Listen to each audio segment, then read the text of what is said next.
사도행전 15장 1절에서 11절입니다.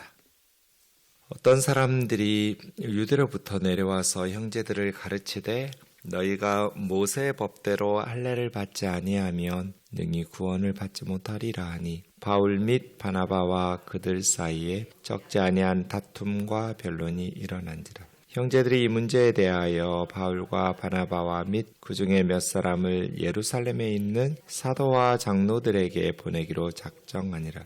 그들이 교회의 전송을 받고 베니게와 사마리아로 다니며 이방인들이 주께 돌아온 일을 말하여 형제들을 다 크게 기쁘게 하더라. 예루살렘에 이르러 교회와 사도와 장로들에게 영접을 받고 하나님이 자기들과 함께 계셔 행하신 모든 일을 말하며 바리새파 중에 어떤 믿는 사람들이 일어나 말하되 이방인에게 할례를 행하고 모세 율법을 지키라 명하는 것이 마땅하다 하니라. 사도와 장로들이 이 일을 의논하러 모여 많은 변론이 있은 후에 베드로가 일어나 말하되 형제들아 너희도 알거니와 하나님이 이방인들로 내 입에서 복음의 말씀을 들어 믿게 하시려고 오래전부터 너희 가운데서 나를 택하시고 또 마음을 아시는 하나님이 우리에게와 같이 그들에게도 성령을 주어 증언하시고 믿음으로 그들의 마음을 깨끗이 하사 그들이나 우리나 차별하지 아니하셨느니라. 그런데 지금 너희가 어찌하여 하나님을 시험하여 우리 조상과 우리도 능히 매지 못하던 멍에를 제자들의 목에 두려느냐. 그러나 우리는 그들이 우리와 동일하게 주 예수의 은혜로 구원받는 줄을 믿노라 하니라.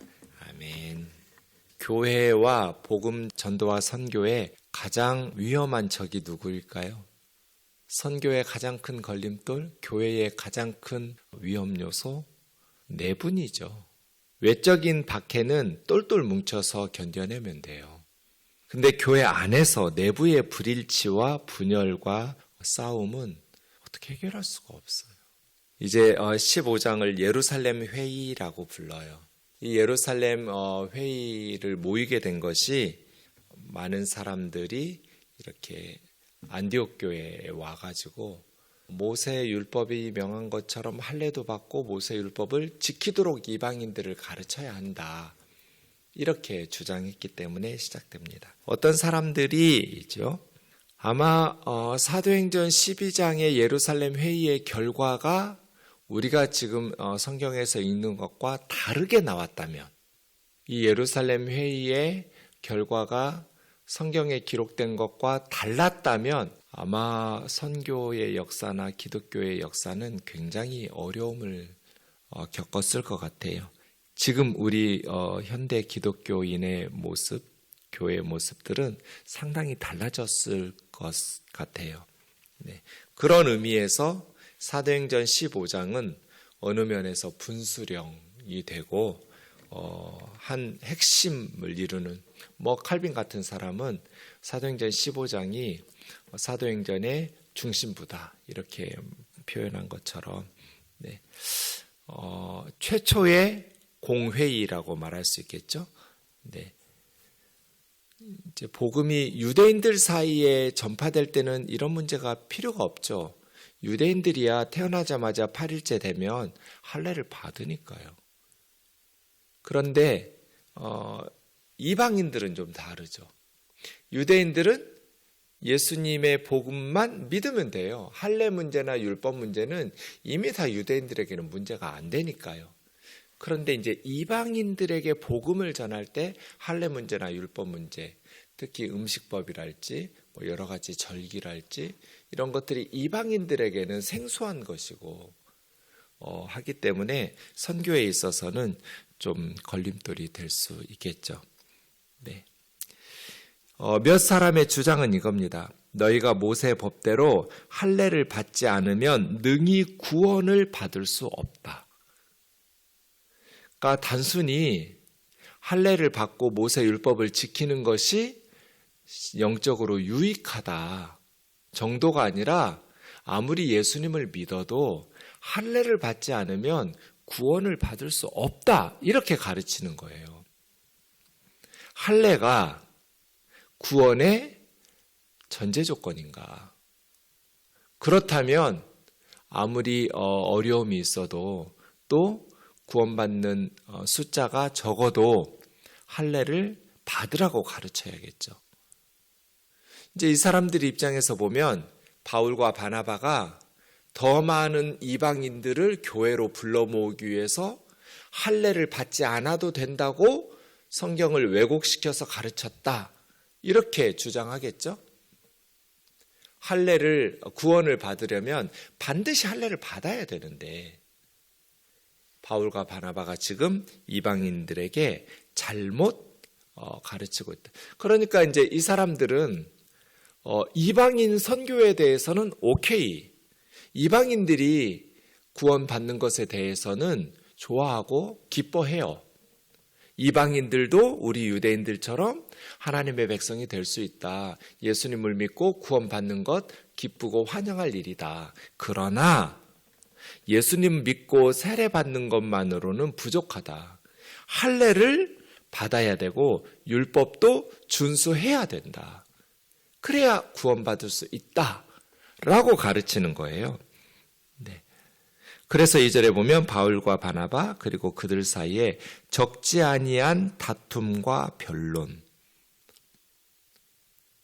이거는 뭐 물러설 수 없는 신학적 논쟁이 되겠죠. 왜냐하면 처음부터 믿음이 깊이 생겨가지고 나 그거 다 감수하고 구원받기 위해서 할례 받겠다. 이럴 이방인이 몇 명이나 되겠어요. 우리에게는 사실은 할례 문제는 아무것도 아니에요. 지금 한국 상황에서는 이제 이 논쟁은 끝나버렸기 때문에 사도행전 15장에서 깔끔하게 정리가 됐거든요. 오히려 우리에게는 제사 문제가 전도에 있어서 할례와 비슷한 문제 제기가 있죠. 어떤 분들은 아무리 예수님을 믿어도 제사를 지내는 것은 우상 숭배이기 때문에 구원받을 수 없다. 즉 제사를 지내는 사람들은 바른 그리스도인의 믿음을 가졌다고, 구원 얻을 바른 신앙을 가졌다고 볼 수 없다라고 생각하고 가르칠 수도 있고요. 어떻게 해야 될까요? 제가 우리 송유순 권사님 되게 오래전에 이제 신방 갔는데 남편 지금 이제 고변상 장로님 되셨죠. 남편 되는 권사님의 남편이 목사님 이 사람이 자꾸 나도 같이 교회 가자고 하는데 나는 장남입니다. 제사를 모셔야 돼서 저는 교회를 못 나갑니다. 그렇게 말씀하시더라고요. 제가 뭐라고 말할게요? 제사 드려도 괜찮습니다. 교회 나오세요. 아니 이 사람 전에 다니던 교회 목사님은 제사 지내면 우상숭배니까 교회 나오려면 예수 믿으려면 제사를 끊고 나오라고 하는데 그래서 나는 교회를 못 나갔는데 왜 목사님 다르게 얘기하냐고. 그거는 아마추어들이 논할 게 아니라고. 그냥 이건 프로들의 세계니까 뭐 사람마다 목사들이 생각이 다를 수 있지 않냐고. 돌아가신 부모님에게 제사하는 것이 내가 조상신을 잘 모셔야 복 받는다고 생각해서냐, 아니면 날 낳아주고 길러주신 부모님의 은혜에 감사해서 효도적 차원에서 우리 형제들이 모여서 부모님 기일에 그냥 함께 밥 먹고 그렇게 부모님에게 절하는 효도 차원이냐. 아유 목사님 내가 잘 살아야지 성실하게 뭐 돌아가신 조상 제사 잘 모신다고 잘 사나요? 그냥 부모님의 은혜 고마워서 효도하는 거죠. 그거 뭐 저 종교라고 생각 안 해요. 효도라고 생각하죠. 그럼 됐다고. 조상 신이 아니라 그냥 돌아가신 부모님에게 효도한다고 제사하는 거 괜찮다고. 그래서 그 다음 주일부터 교회 나왔어요. 예수님 얼마나 착한지 성품이 한 주도 안 빠지고요. 신앙생활 잘하고 성경 공부도 하고 세례도 받고 한 2년쯤 다녔는데 어느 날 먼저 찾아오셔서 목사님 올해부터는 이제 저는 제사 이제 그만하려고 그래요. 그랬더니 동생들이 난리가 났어요. 형이 예수 믿더니 이상해졌다고. 이제 제사도 안 모신다고.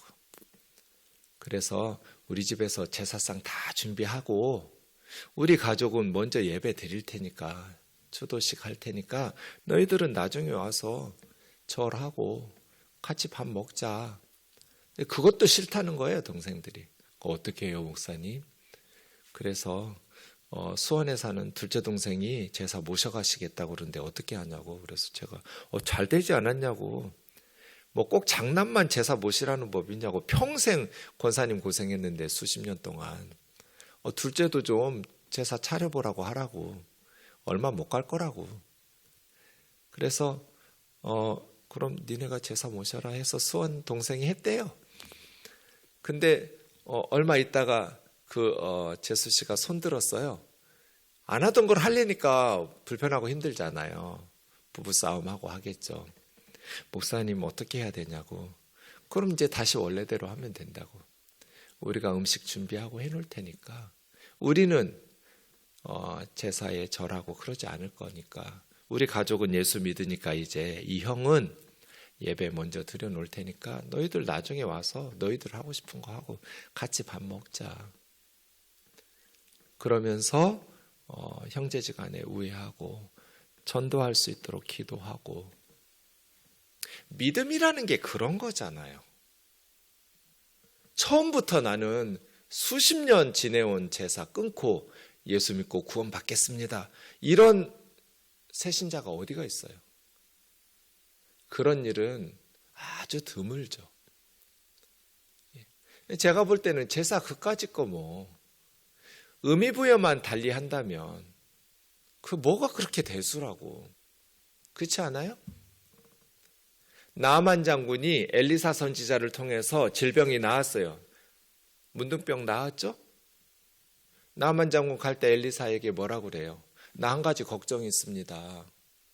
내가 우리 아람으로 돌아가면 우리 왕이 림몬 신전에 갈 때 내 손 붙들고 들어가서 우상숭배하고 거기다가 절하는데, 왕은 절하는데 신하인 내가 멀뚱멀뚱 서 있을 수는 없잖아요. 나아만 장군이. 내가 몸을 굽히게 됩니다. 우상에게 절합니다. 나 어떡합니까? 마음으로는 저건 이제 가짜예요. 이스라엘의 하나님이 상천하지의 유일하신 하나님인 걸 깨달았어요. 근데 왕과 함께 신당에 가서 몸을 굽히지 않을 수 없어요. 절하지 않을 수 없어요. 엘리사가 뭐라고 대답해요? 야, 너 문둥병 또 걸리고 싶냐? 어디다 우상에다가 대고 절을 하겠다는 소리야? 그러지 않았어요. 뭐라고 그랬어요? 샬롬, 평안히 가라. 걱정하지 말고. 그래서 엘리사가 이스라엘의 흙 한 가마니 가지고 가잖아요. 내가 여기서 기도하겠다고. 뭐 그까진 게 대단한 거라고. 교회 나오지 말라고 그래요. 처음부터 믿음이 있는 것도 아닌데 다니다 보면 알아서 정리되잖아요. 할례, 포경수술하는 거예요. 그까짓 게 뭐 대단하다고. 예수 믿고 세례받고 예수 믿고 말씀대로 살아도 할례를 받지 않으면 능히 구원을 받지 못하리라. 이렇게 성경을 문자적으로 해석해가면서 율법주의에 얽매인 사람들. 그래서 교회에 걸림돌과 선교에 걸림돌을 만들고 분열과 분쟁을 만들어내는 사람들. 얼마나 많은 교회와 성도들이 죽어가는 영혼을 살리는 데 쏟아야 될 열정을 자기들끼리 싸우느라고 낭비하냔 말이에요.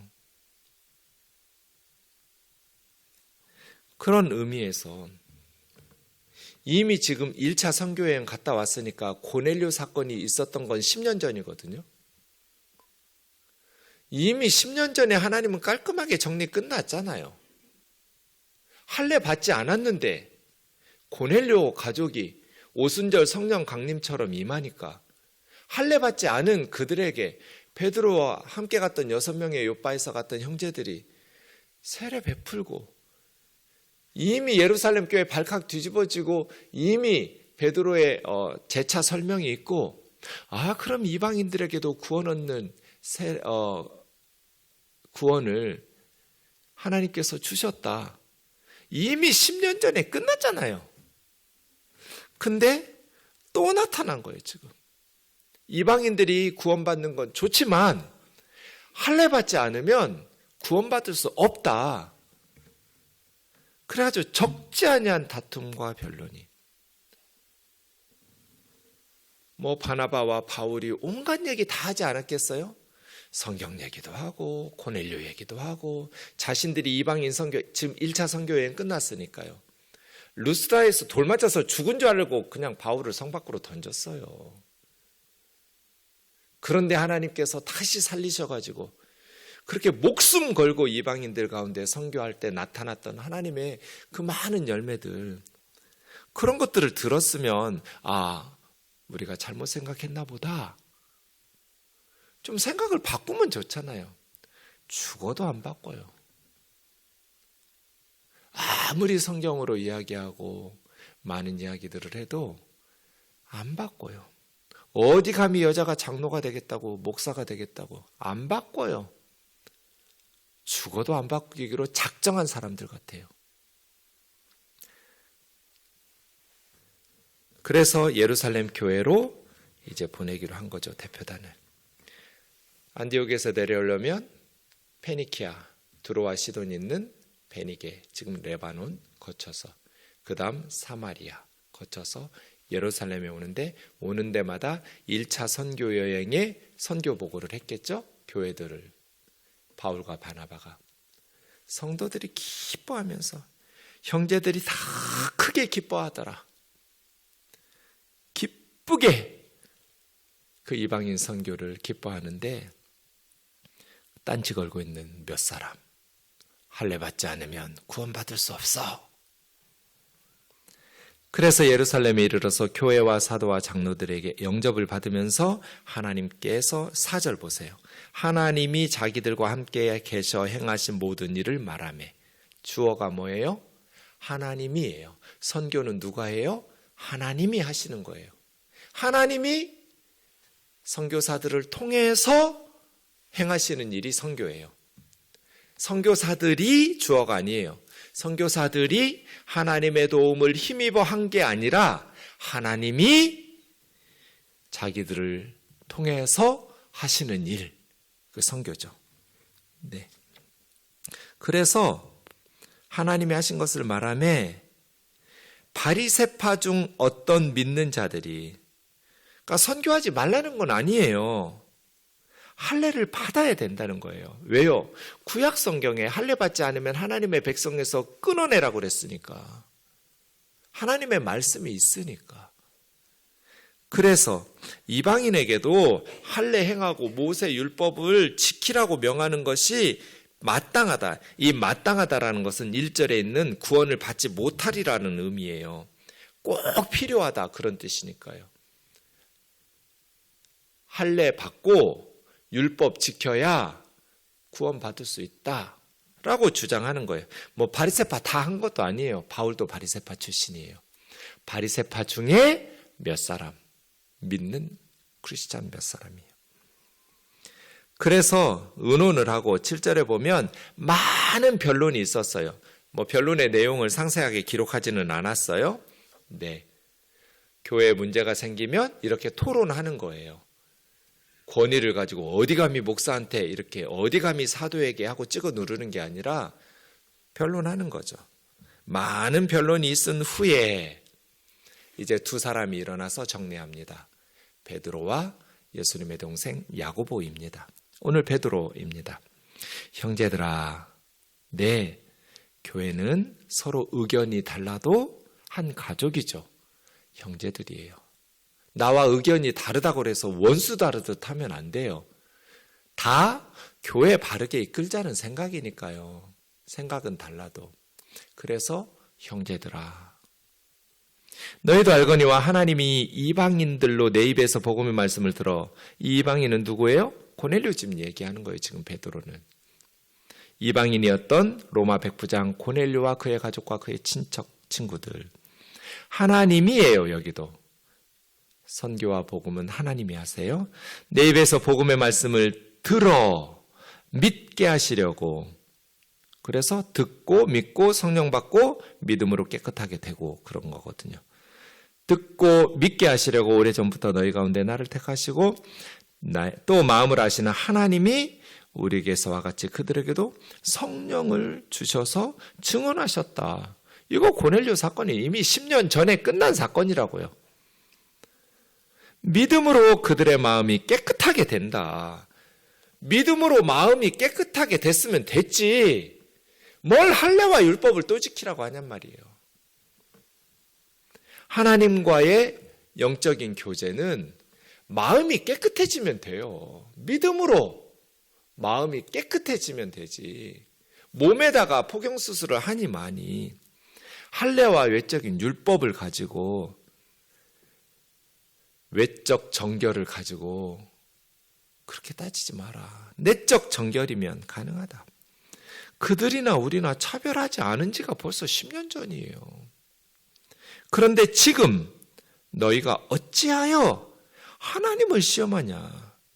이미 분명하게 하나님의 뜻을 보여주셨는데 분명하게 고넬료 사건을 통해서 보여주신 하나님의 뜻을 저항해 가면서 왜 하나님을 시험하고 우리 조상과 우리도 능히 매지 못하던 멍에를 제자들의 목에다가 두려고 하냐. 우리 율법 다 지키냐? 우리 조상들도 다 지키지 못했고 우리들도 다 지키지 못하는 율법의 멍에를 하나님께서 할례 받지 않은 이방인들에게 성령을 부어주심으로써 명백하게 하나님의 뜻을 보여주셨는데 왜 그 뜻을 아직까지도 저항해 가면서 하나님의 뜻을 거슬러 가면서 이렇게 교회를 분란시키고 선교에 걸림돌을 만드냐 이 말이에요. 그래서 결론이 뭐예요? 11절이죠. 우리는 그들이 우리와 동일하게 주 예수의 은혜로 구원받는 주를 믿노라. 할례가 아니고 율법 준수가 아니고 할례 받고 율법을 순종해서 구원받는 것이 아니라 우리도 그들과 함께 주 예수의 은혜로 그게 뭐예요? 9절에 믿음으로 11절에 주 예수의 은혜로 할례와 율법 지킨 건 공로죠. 싹시예요. 내가 할례 받고 율법 지켰으니까 구원 받는다가 아니라 믿음의 법칙은 언제나 은혜의 법칙이거든요. 선물로 받는 거예요. 구원은. 믿음으로 마음 깨끗하게 했고 주 예수의 은혜로 구원받는 줄을 믿노라. 믿음과 은혜는 모든 차별을 허물어요. 이방인이고 유대인이고 이거 차별이 없느니라 평등하게 만들잖아요. 우리와 그들이 동일하게 유대인과 이방인, 할례자와 무할례자가 동일하게 주 예수의 은혜로 믿음으로 구원 얻는 줄 아노라. 베드로가 깔끔하게 정리했어요. 언제나 교회 안에서 생각이 다르고 또 여러 가지 신학적 논쟁들이 일어나는데 그럴 때는 많이 대화하고 토론하고 그러면서 또 사도들의 이야기를 듣고 정리하면서 교회가 다시 하나 되고 만약에 여기서 베드로가 딴소리하고 야고보가 딴소리했으면 아마 지금 기독교의 모습은 달라졌을 거예요. 이렇게 변하기가 힘들어요. 생각을 변하기가. 그동안 가지고 있었던 생각을 바꾸는 것이 참 힘들어요. 교회가 그래요. 피아노 이쪽에 있다가 이쪽으로 옮기는 것도 힘들어요. 그래서 새로 목사 부임하면 피아노는 1년에 10cm씩 옮겨라 이런 우스갯소리가 있어요. 한꺼번에 딱 옮겼다가 목사 잘린다. 생각을 바꾸는 게 너무 힘들어요. 사소한 거 가지고 교회는 금방 분쟁이 생기고 분열이 생기고 본질적인 것들 일치해야죠. 그러나 비본질적인 것들에 대해서는 그냥 너는 그렇게 나는 이렇게 서로 존중하면서, 그리고 그 모든 것 위에 사랑으로, 본질적인 것 일치해야죠. 비본질적인 것 관용하면서 다양하게 존중하면 돼요. 그리고 그 모든 것에 사랑으로 신앙생활하라는 믿음의 선배들의 권면을 기억합시다. 기도하겠습니다. 존귀하신 하나님 아버지, 우리의 목표는 죽어가는 영혼들을 살리는 것이고, 죽어가는 영혼을 살리는 것은 오직 믿음, 오직 주 예수 그리스도의 복음을 믿음으로 은혜로 가능한 것이지, 그 외에 그 어떤 것도 덧붙이거나 그 어떤 것도 추가할 필요가 없습니다. 주 예수 그리스도의 은혜를 힘입어서 오직 십자가와 부활의 복음을 영접하고 믿음으로 구원받음을 기억하고, 이제 우리는 믿는 자답게 착하게, 너그럽게, 따뜻하고 친절하게, 정직하고 겸손하게 살아가는 주의 백성들 되게 하옵소서. 복음에 합당하게 살아가게 하옵소서. 예수님의 이름으로 기도하옵나이다. 아멘.